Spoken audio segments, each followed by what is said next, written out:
Floyd Money Mayweather just spent $402 million in New York City buying 1,000 apartment homes and housing units. And you're probably wondering, was it his money that got it? Well, it's actually not just his money. Floyd is not taking $402 million out of his bank account to give to a property management or owner and just hand them the money. We can break down exactly how Floyd Money Mayweather did this and how you can get into the real estate industry buying big projects like this that are cash flowing, bring you a high net income, and can just basically change your life. So let's break that down. Welcome to my channel. I'm Mike the Negotiator. Now, like I just said, Floyd just spent a big chunk of change for 1,000 apartment units in New York City. He said it's real near and dear to his heart because he grew up poor. He didn't have a lot. And now he's buying over 1,000 units in New York City, which is very tough to do because in New York, it's one of the toughest real estate markets in the whole country. You really have to know people. And that's kind of the point I was making in the beginning of the video. It's really a lot about the network, your face card, who you're talking with, which rooms you're in. This was a great move for Floyd Money Mayweather. We're going to come at it from a real estate perspective, and you don't have to really use your own money, which is a big misconception. So the 1,000 units, let's just assume that the 1,000 units are 2 and 3 bedrooms, okay? Even if they're 1 bedrooms in New York, it's going to cost usually about $3,000 to $4,000 per unit for rent. What we have in real estate is called the 1% rule. If you don't know what the 1% rule is, you would take the total purchase cost that you're all into and divide it by the rental criteria. So $402 million divided by $4,000. If that's 1% of that $402 million, that means it's cash flowing, and that's just quick math on a rental property. So that's when you get into rentals or you're already into rentals. This is how a lot of big guys do it. They're gonna cut straight to the numbers. Okay, if I have $400 million and somebody's paying $4,000 of rent, that means a 1% rule means it's typically gonna be cash flowing straight out of the gate.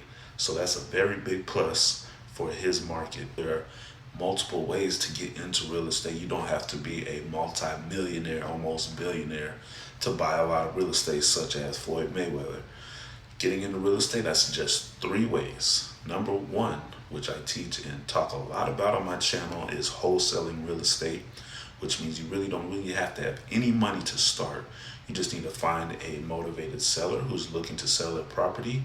You need to be able to find and draw up a contract, which you can find for free on the internet.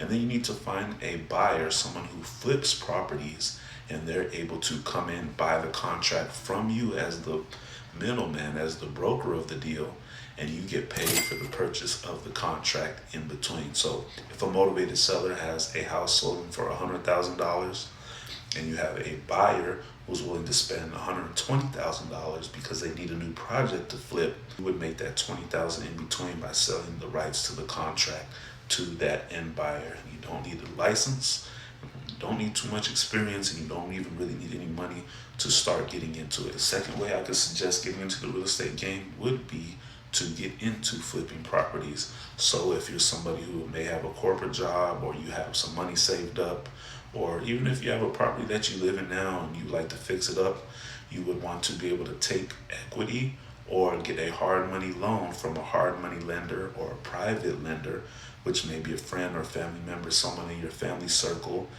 or you might be able to qualify for a bank loan, but you'll be able to find out a calculated risk of numbers on a property, go ahead and flip the property and make big amounts of cash once you sell the deal. Another good means to get into real estate, which a lot of people don't realize it's a skill they have, is talking to people and networking.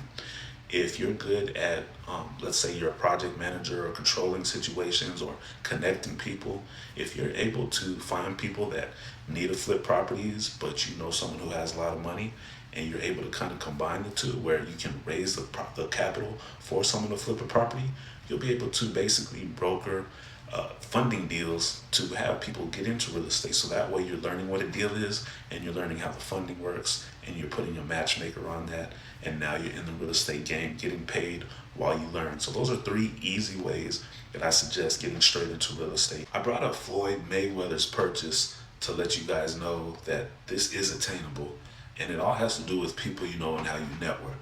So going back to the drawing board and how you can get into real estate right away, or through the bottom is, like I said, starting from the bottom, learning what a deal is. The thing with Floyd Mayweather is he has a lot of money, or he has a lot of ways to get money to make purchases.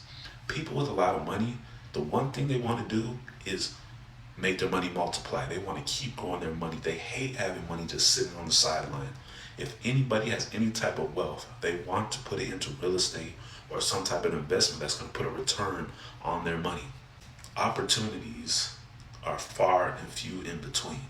There's lots of money, not a lot of opportunities. So if you bring or find an opportunity to somebody with capital, with money, or if you yourself are ready to expand and grow and looking for an opportunity, you just have to go find it through real estate, and you don't need a license. You just have to know your skill set, know who to talk to. And once you do that, the money comes to the deals. It comes to the opportunities.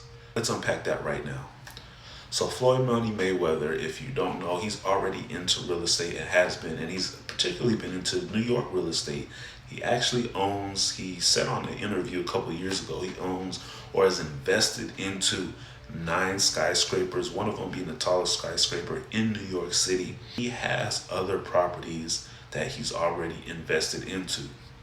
So when people invest into properties, they typically have equity in there. With that money that he has accumulated from these properties, or what he put into the property, is called equity. So he's able to most times pull equity from the property to buy another property, because the bank will back him up, because they know he has other properties as collateral, or he already has the money into the property, and the banks know that, and they are able to loan on that or put the money down for him on that property. For example, he has these skyscrapers. He's paid a certain amount of money into it, and he's able to pull it out, or the bank can look at him and say, well, this guy, if he falls out on this deal for this $402 million, we'll just take one of these skyscrapers he has over here, or 2 of these properties he has over here, and we're good, and we're going to keep this property as well. So the numbers make sense. Where the bank, here's the money, Floyd, you're on your way. That's how Floyd gets the money, or any real estate investor would get money and pour it into a property. They hardly ever use their real money unless it's absolutely necessary, like it's a big deal. But it's all just a game of opportunity and where can I get the money from. So the opportunity is there. Somebody, a bank, a private lender, private person, will have the money for you to put into that opportunity. You just have to know how the numbers work and be very diligent and clear with your message, and anyone can go buy $402 million property if the opportunity's there. So I hope this helps. I hope you use this video and listen to what I was saying and practice it. But I'll catch you on the next episode. All right? Salute.